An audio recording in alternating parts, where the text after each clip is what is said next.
Hey guys, basically this video is just like dedicated to answer pretty much like what you may need on a powerlifting meet, like what's the essential items, and in total there's 8 of them, in which I'm gonna go run through them real quick for you guys, and it's not gonna be a long ass video, but yeah, there's a total of 8 items that you will need, and we'll start off with a singlet. You always need a singlet on a powerlifting meet. If you don't have it, then you're not going to be able to compete at all. Like, that's one of the biggest and most important things that you need to bring. Second, your belt. Personally, I use a belt. At any powerlifting meet, I'm pretty sure like everybody uses a belt, but you also want to make sure that your belts are certified by the IPF.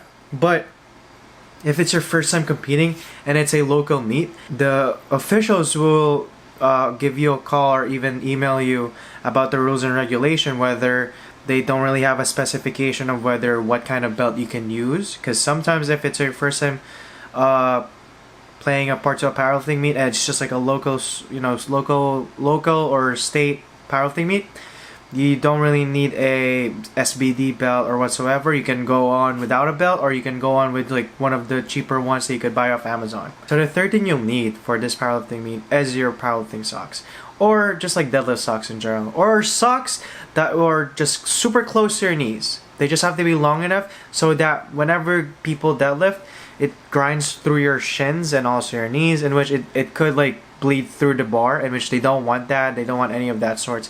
So make sure to bring that, because if you don't, they're not going to let you deadlift or whatsoever. Fourth thing you'll need is a plain t-shirt.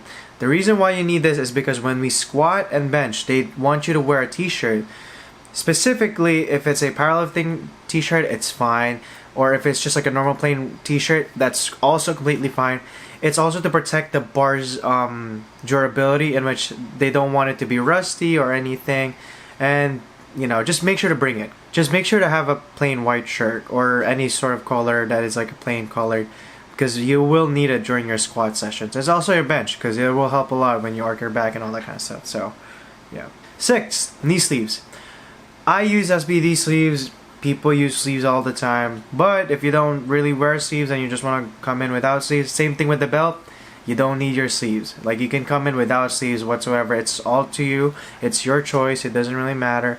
But if you do bring sleeves, same thing with the belt as well, where you can use either IPF approved ones like, you know, SBD, Inzer, Stoic, or the director of the meet will contact you about the rules and regulation and all that kind of stuff, and you could probably use just like a knee sleeve from Amazon or whatsoever. 7, chalk. This is very important because like some meets won't have chalk, in a sense, in the warm-up room. I mean, I'm pretty sure everybody's just like accustomed to bringing chalk, just because like, especially if you compete where it's in a private area. Let's say for me, when I compete, we warmed up at a mall where we don't want to like, you know, make a mess or anything, but they also didn't want to provide the chalk because that's like also a hearsay where they're gonna blame the director and even the organizers because of the mess that they're gonna make. So it's gonna be on us to clean up and all that kind of stuff. And the 8th and most important thing that you guys need to do and bring is food and water. So after you come in, you weigh in and check your equipment. After that, you probably have like a couple hours to like just like get some carbohydrates into your body, especially let's say like you did a weight cut like I did.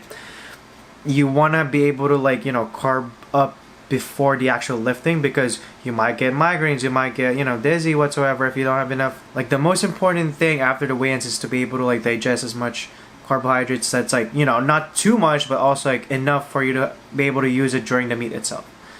But yeah, that's pretty much like everything. It's a very short vlog. I just like wanted to make a short video because I feel like that's like a certain area where a lot of like, you know, people ask a lot of questions and they make this fucking long ass videos about what you guys need, whatsoever, and I feel like I just like generalize it in a very like short manner so that like it's easier for everyone.